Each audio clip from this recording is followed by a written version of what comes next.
नमस्कार बच्चों। हेलो, कैसे हैं आप लोग?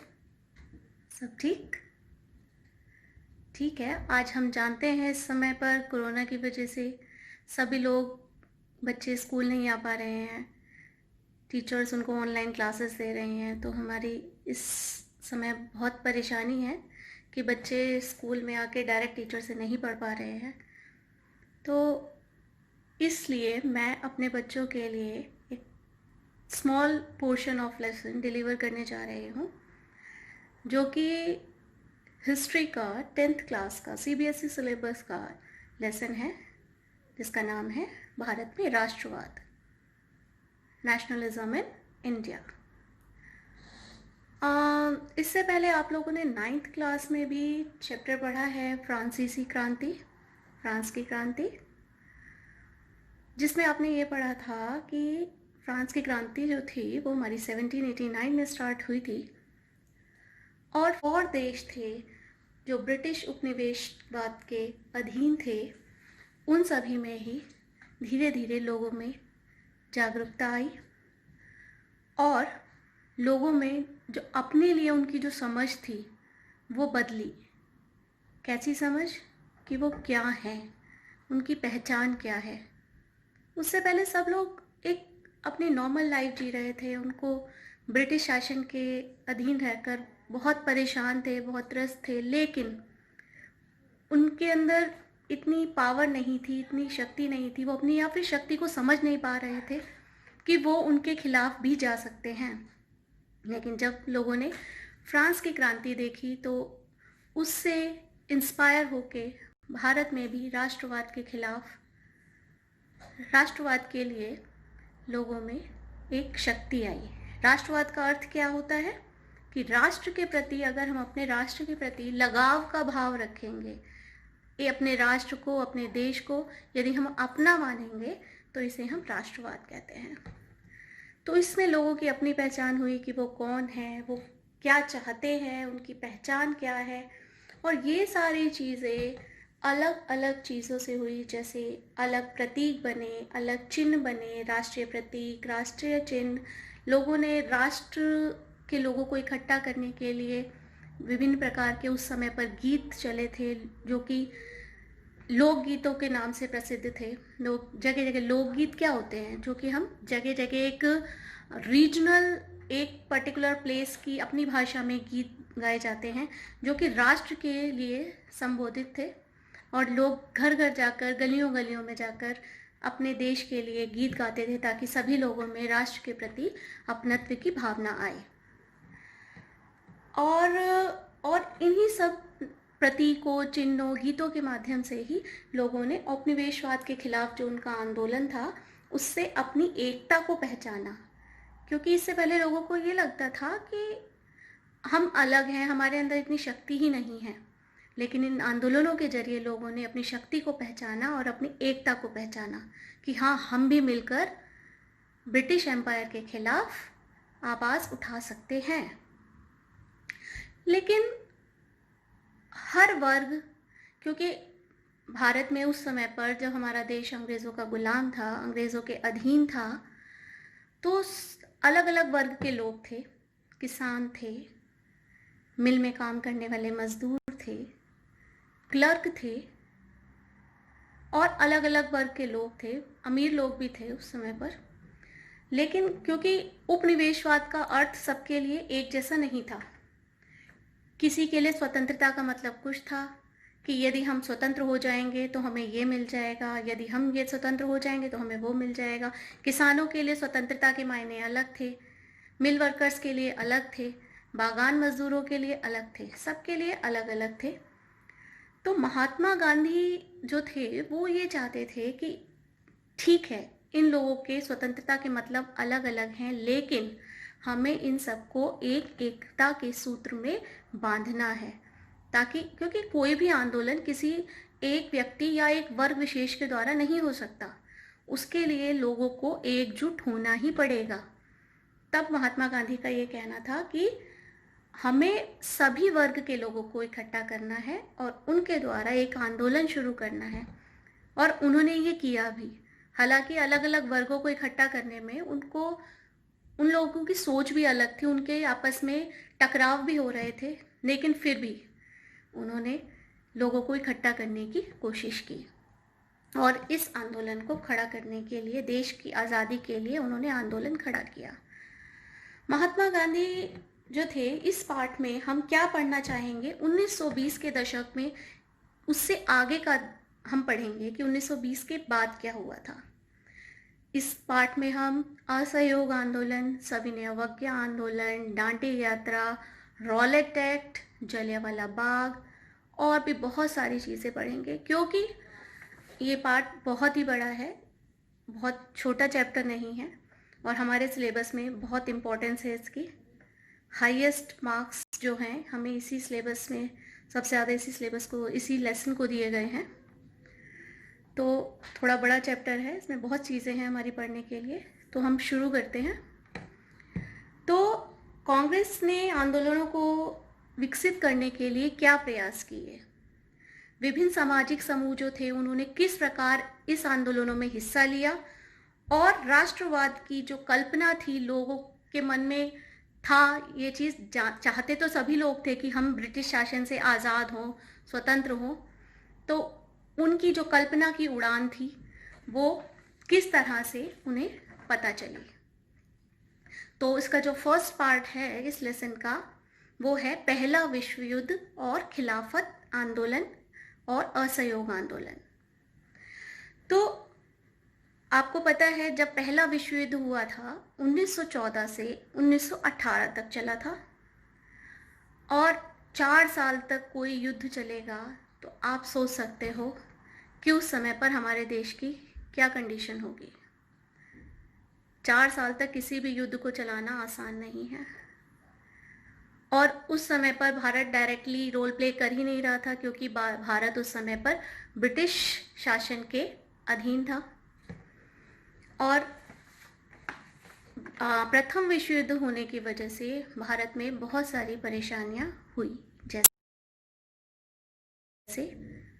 रक्षा व्यय में इजाफा हुआ, क्योंकि ऑब्वियस सी बात है कि अगर हम युद्ध करने जा रहे हैं तो हमारा जो डिफेंस है उसमें बहुत खर्चा होगा, उनकी दवाइयाँ, उनकी फैमिली को देना, उनकी सैलरी देना, उनकी यूनिफॉर्म और बहुत सारे खर्चे होते हैं। तो रक्षा व्यय में इजाफा हो गया प्रथम विश्व युद्ध होने से, और इस खर्चे को पूरा करने के लिए दूसरे देशों से कर्जे लिए गए।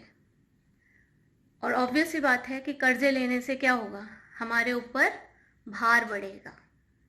और क्या हुआ, सीमा शुल्क बढ़ा दिया गया, टैक्स बढ़ाया गया, इनकम टैक्स उसी टाइम पर ही शुरू किया गया था, और किसानों से कर लिया जाता था उसको भी बढ़ा दिया गया।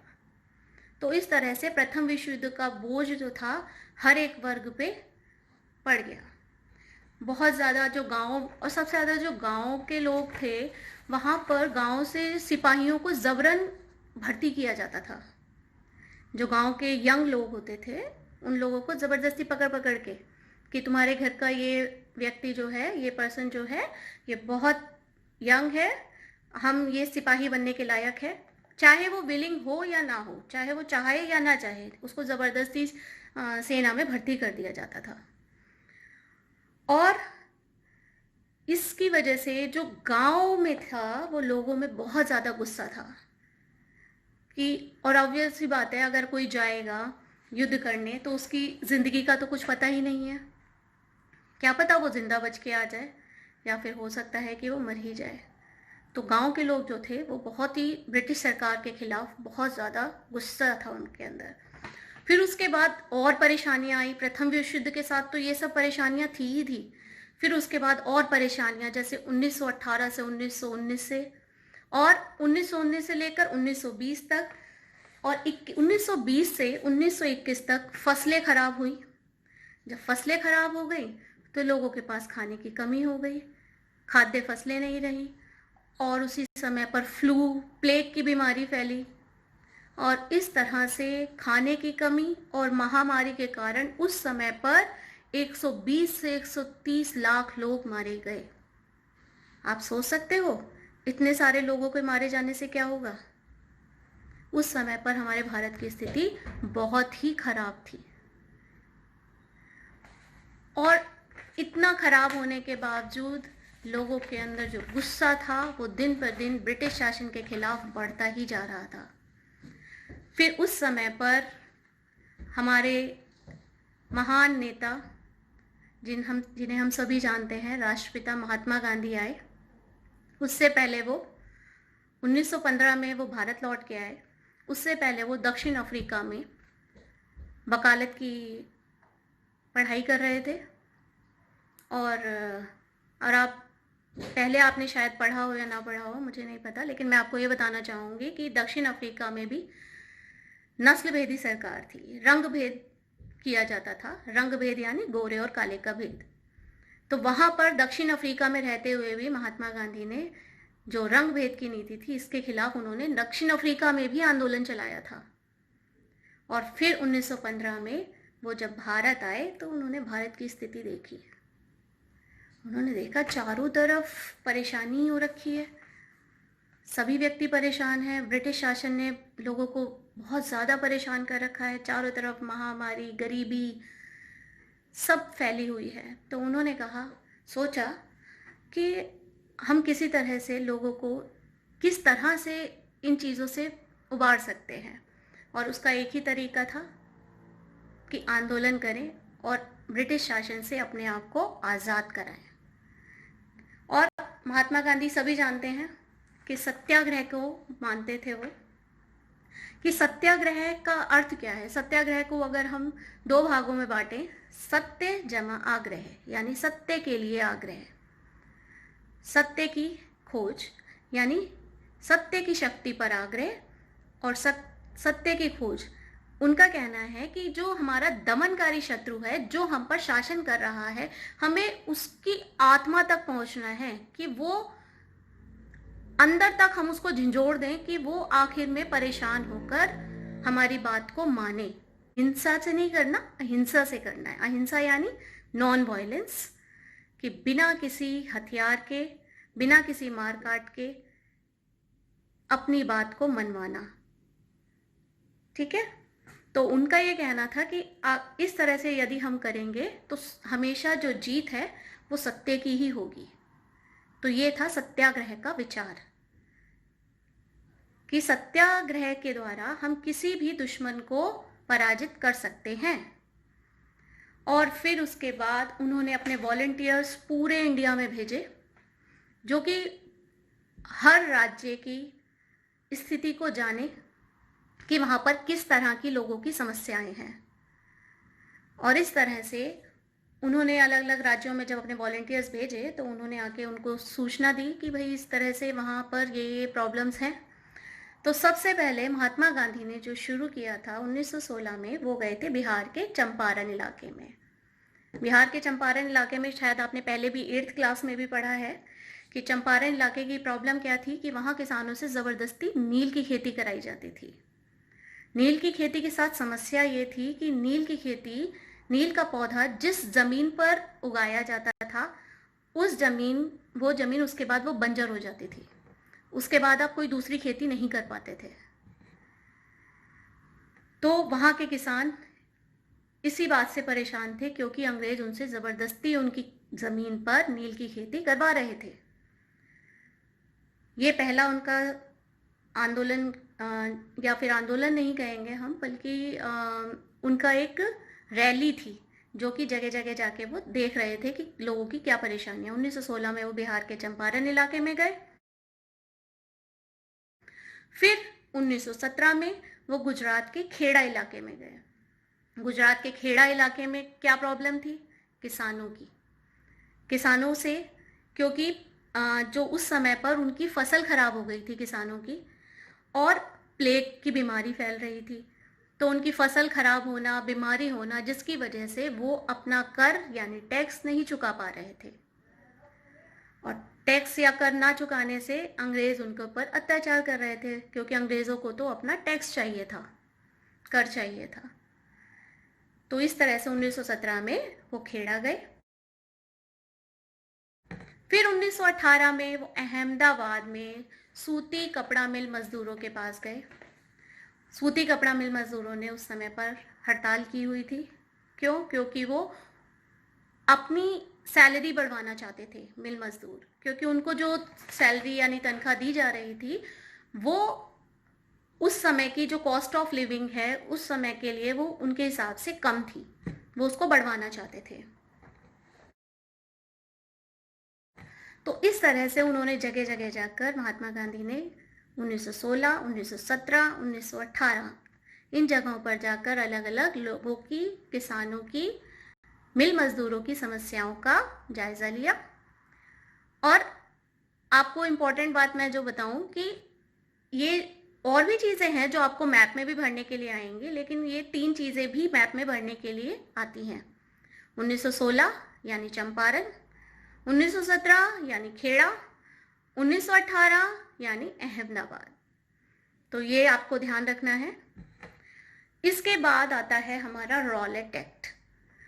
रॉलेट एक्ट क्या था कि अंग्रेज़ों ने रॉलेट एक्ट पारित किया कि भारतीय सदस्यों ने उसका बहुत एक्ट यानी कानून, रॉलेट कानून पारित किया। उस समय पर भारतीय सदस्यों ने इसका बहुत विरोध किया था रॉलेट एक्ट का, लेकिन फिर भी इस कानून को इंपीरियल लेजिस्लेटिव काउंसिल जो थी वहां की, बहुत उन्होंने जल्दबाजी में इसको पारित कर दिया। किसी की बात का उन्होंने कोई भी ध्यान नहीं दिया। इस कानून के जरिए, ये कानून था क्या? आपसे पेपर में ये बात पूछी जाती है कि ये कानून क्या था, रॉलेट एक्ट क्या था?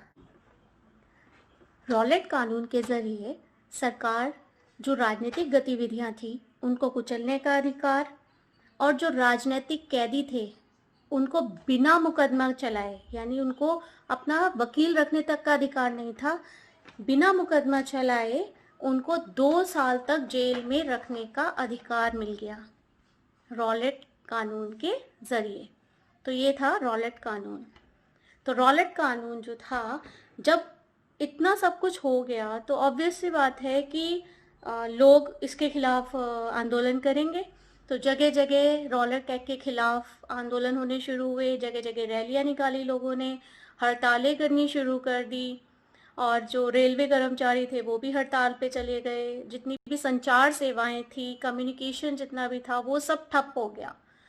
तो जो ब्रिटिश सरकार थी वो पूरी तहस नहस होती जा रही थी। तो सरकार इन सब को रोकने के लिए उन्होंने जितने भी आंदोलनकारी थे उन सब का दमन करना शुरू कर दिया। और दमन उस समय पर रॉलेट एक्ट का जो कानून का आंदोलन करने के बाद जो दमन किया गया वो बहुत ही भयावह था। जैसे उन्होंने ज़बरदस्ती जो लोग थे जो आंदोलन कर रहे थे उनसे नाक रगड़वा के सड़कों पर नाक रगड़वाई, लोगों को सलाम करने के लिए कहा गया। इस तरह से ब्रिटिश सरकार ने इस आंदोलन को पूरी तरह से ख़त्म कर दिया। और जो गांधी जी थे उनको दिल्ली में जो प्रवेश करना था उस पर बिल्कुल पाबंदी लगा दी ब्रिटिश सरकार ने। और जो 10 अप्रैल को क्या करा पुलिस ने, अमृतसर में जो शांतिपूर्ण जुलूस जा रहा था अमृतसर में, उसके ऊपर उन्होंने गोलियां चलवा दी। और जो इसकी वजह से लोगों ने फिर से बैंकों में और हड़तालें करनी शुरू कर दी, और वहाँ पर उन्होंने, ब्रिटिश सरकार ने इन सबको ख़त्म करने के लिए वहाँ पर मार्शल लॉ लगा दिया। मार्शल लॉ क्या था कि मार्शल लॉ ये था कि कोई भी लोग कितने कुछ, मतलब एक लिमिट थी कि इससे ज़्यादा लोग एक जगह इकट्ठा नहीं होंगे। और इस मार्शल लॉ को लागू करवाने की जो कमांड थी वो उन्होंने जनरल डायर को सौंप दी। और इसके बाद 1916, 1917, 1918 के बारे में तो मैंने आपको बता ही दिया। 1919 में फिर एक कांड हुआ जिस कांड को हम जानते हैं जलियांवाला बाग हत्याकांड। आपने पहले भी शायद 8th में पढ़ा है जलियांवाला बाग हत्याकांड के बारे में। क्या था ये कि अप्रैल 1919 में जलियांवाला बाग एक जगह है, ग्राउंड है जो कि अमृतसर में है, और ये जो जलियांवाला बाग है वो शहर से अलग जगह पर था। वहाँ पर कुछ लोग बैसाखी का मेला जो हर साल लगता था वहाँ पर जलियांवाला बाग में, वो वहाँ पर मेले के लिए इकट्ठे हुए थे लोग, और कुछ लोग कानून का विरोध करने के लिए भी वहाँ पर आए थे। और इस लोगों ने जब इकट्ठा हुए, लोगों को पता भी नहीं था कि यहाँ पर मार्शल लॉ लगा हुआ है, तो लोगों ने जनरल डायर ने क्या करा, चारों तरफ से उस ग्राउंड को घेर लिया, वहाँ पे निकलने की जगह ही नहीं थी। और उस जलियांवाला बाग में बीच में एक कुआं भी है, और जनरल डायर ने अपने सैनिकों से, अपने सिपाहियों से आदेश दिया कि वो चारों तरफ से गोलियां चलानी शुरू कर दे। इस तरह से जो भीड़ पर निहत्थे थे, ऐसे लोग जिन्हें मार्शल लॉ के बारे में पता ही नहीं था, उन सब पर गोलियां चलानी शुरू कर दी, और इस तरह से सैकड़ों लोग बेचारे वहाँ पर मारे गए। और कई लोग तो अपनी जान बचाने के लिए उस कुएं में ही कूदते चले गए, और कुएं में कूदने के बाद भी उनकी कोई जान नहीं बच पाई।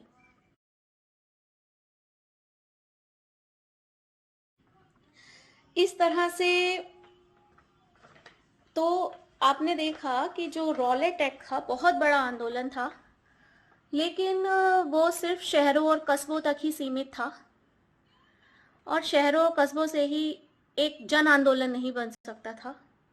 इसके लिए महात्मा गांधी का ये कहना था कि अगर हमें एक बहुत बड़ा आंदोलन चाहिए तो उसके लिए हमें हर वर्ग के लोगों का इकट्ठा करना पड़ेगा। और उस समय पर भारत में हिंदू और मुसलमान थोड़ा अलग अलग राह पर चल रहे थे, तो महात्मा गांधी ने कहा अगर हमें एक विशाल आंदोलन खड़ा करना है तो हमें मुसलमान लोगों को भी, भाइयों को अपने अपने साथ करना पड़ेगा, तभी हम एक विशाल आंदोलन खड़ा कर सकते हैं ब्रिटिश शासन के खिलाफ।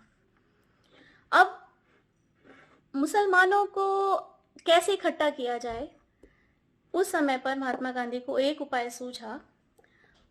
तो उस समय पर जो पहला विश्व युद्ध था उसमें जो ऑटोमन साम्राज्य था, जो कि तुर्की में था, टर्की जिसे हम इंग्लिश में कहते हैं, टर्की जो देश था, वहां पर ऑटोमन साम्राज्य की हार हो गई थी। और ऑटोमन साम्राज्य का जो नेता, मेन पावरफुल व्यक्ति जो होता है, वो खलीफा था जो कि मुसलमान था। तो वहां पर ये अफवाह फैल गई कि एक शांति संधि थोपी जाएगी प्रथम विश्व युद्ध के बाद, क्योंकि ऑटोमन साम्राज्य हार चुका था, तो एक शांति संधि थोपी जाएगी जिसमें क्या करेंगे वो लोग, खलीफा की जितनी भी पावर्स हैं, शक्तियां हैं, वो सब वो वापस ले लेंगे, खलीफा को उसकी पोस्ट से ही हटा देंगे। तो तुर्की में इस बात को लेकर हड़कंप मचा था, क्योंकि खलीफा एक मुसलमान था। तो उसकी उस बात का बीच में ध्यान रखते हुए या उस बात का फायदा उठाते हुए उसके इस पावर को वापस दिलाने के लिए महात्मा गांधी ने भारत में खिलाफत आंदोलन शुरू किया। और खिलाफत आंदोलन की जो अगुवाई थी, उसके जो मेन नेता थे, वो भारत में मोहम्मद अली और शौकत अली बंधु, यानी दो भाई थे। इन्होंने खिलाफत आंदोलन को आगे बढ़ाने का बीड़ा उठाया। तो इस तरह से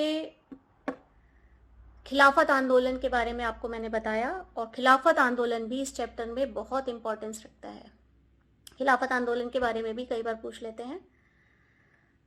तो इसके बाद खिलाफत आंदोलन के साथ साथ मोहम्मद अली, शौकत अली और महात्मा गांधी पूरे देश में घूमे कि इस तरह से हम लोग एक आंदोलन और बड़ा आंदोलन शुरू करेंगे। तो महात्मा गांधी ने फिर एक और आंदोलन इसके बाद शुरू किया। महात्मा गांधी ने असहयोग आंदोलन शुरू किया इसके बाद 1919 में। अगस्त 1919 में असहयोग आंदोलन महात्मा गांधी ने शुरू किया। असहयोग ही क्यों? असहयोग क्या होता है असहयोग? 1919 में महात्मा गांधी ने अपनी 1909 में महात्मा गांधी ने अपनी एक बुक लिखी थी, हिंद स्वराज। हिंद स्वराज में उन्होंने लिखा था कि ब्रिटिश शासन जो है वो भारतीयों के सहयोग से स्थापित हुआ है।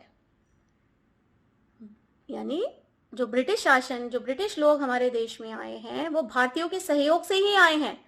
जब हमारे देश में ब्रिटिश लोग आए थे तो कितने थे वो, और हम भारतीय कितने थे? वो हमारे देश पर हमारे ऊपर शासन कर रहे हैं, किसकी वजह से? क्योंकि हमने उनका सहयोग किया है। और यदि भारतीय लोग इनका सहयोग करना बंद कर देंगे तो ब्रिटिश शासन एक साल के अंदर अंदर हमारे देश से खत्म हो जाएगा। तो महात्मा गांधी ने इस वजह से असहयोग आंदोलन शुरू किया। असहयोग यानी सहयोग ना करना। किसका सहयोग ना करे? ब्रिटिश शासन का, अंग्रेजों का सहयोग ना करे। क्योंकि उस समय पर भारतीय लोग, देश तो हमारा था, ब्रिटिश लोग तो दूसरे देश से हमारे देश पे शासन करने आए हुए थे। जगह जगह हमारे भारतीय हर काम कर रहे थे, चाहे पुलिस हो, डॉक्टर हो, वकील हो, टीचर्स हो, स्टूडेंट्स, सारे इंडियंस थे। कोई बाहर से तो हमारे देश के अंदर स्टूडेंट आए नहीं थे पढ़ने के लिए, हमारे ही देश के स्टूडेंट थे। तो महात्मा गांधी ने इन सब से आह्वान किया कि अब हमें असहयोग आंदोलन शुरू करना है, और अगर असहयोग से भी ना माने तो हमें सविनय अवज्ञा आंदोलन शुरू करना है। असहयोग आंदोलन में क्या किया कि जितने भी वकील, पुलिस, डॉक्टर्स, टीचर्स, स्टूडेंट्स, ये जो सब लोग थे, इन्होंने अपने अपने काम पर जाना बंद कर दिया। डॉक्टर्स ने हॉस्पिटल जाना बंद कर दिया, टीचर्स ने स्कूल जाना बंद कर दिया, और स्टूडेंट्स ने अपने कॉलेज जाना बंद कर दिया। तो इस तरह से असहयोग आंदोलन शुरू किया। और सबसे पहली शुरुआत, एक क्वेश्चन अगर आजकल हमारे एमसीक्यू में क्वेश्चन आ रहा है कि असहयोग आंदोलन की शुरुआत किससे की गई थी, तो इसका क्या कुछ आंसर मिलेगा आपको कि असहयोग आंदोलन की शुरुआत जो थी वो रविंद्रनाथ टैगोर को अंग्रेजों ने नाइटहुड की उपाधि दी थी। तो सबसे पहले जब असहयोग आंदोलन शुरू किया गया तो रविंद्रनाथ टैगोर ने अपनी नाइटहुड की उपाधि अंग्रेजों को वापस लौटा दी। तो ये असहयोग आंदोलन की सबसे पहली शुरुआत थी। और इसके बाद जो मैंने अभी आपको बताया कि सभी लोगों ने अपने अपने काम पर जाना बंद कर दिया। तो ये था हमारा असहयोग आंदोलन। और सविनय अवज्ञा आंदोलन, सविनय यानी विद रिक्वेस्ट, रिक्वेस्ट के साथ हम आंदोलन करेंगे, और यदि आप नहीं माने तो हम क्या करेंगे? हम कानून को तोड़ेंगे। कैसे कानून? जैसे गांधी जी ने दांडी यात्रा शुरू करी, नमक कानून तोड़ दिया था। विदेशी कपड़ों का बहिष्कार, यानी अगर हम विदेशी कपड़े हमारे देश में आएंगे तो हम उनको जलाएंगे, हम उनकी होली जला देंगे, हम उसको इस्तेमाल नहीं करेंगे। हम सिर्फ किसका इस्तेमाल करेंगे? भारत के जो खादी कपड़े हैं, केवल उन्हीं का ही इस्तेमाल करेंगे। तो कई बार ये क्वेश्चन, एक चीज आ जाती है कि असहयोग आंदोलन और सविनय अवज्ञा आंदोलन में क्या अंतर है? असहयोग आंदोलन यानी सहयोग ना करना, यानी हमने अपने अपने काम पर जाना बंद कर दिया, और सविनय अवज्ञा आंदोलन यानी कानून को तोड़ा भी गया। तो ये दोनों में डिफरेंस है। ये क्वेश्चन आ जाता है, कई बार पूछ लेते हैं। तो इस तरह से ये अलग अलग आंदोलन महात्मा गांधी ने शुरू किए। तो अभी आपको जो मैंने बताया वो यही था सब कुछ, और भी चीजें हैं, लेकिन अभी एक वीडियो में सब कुछ मैं नहीं बता पाऊंगी। तो आगे का लेसन मैं आपको नेक्स्ट में बताऊंगी। तब तक के लिए थैंक यू।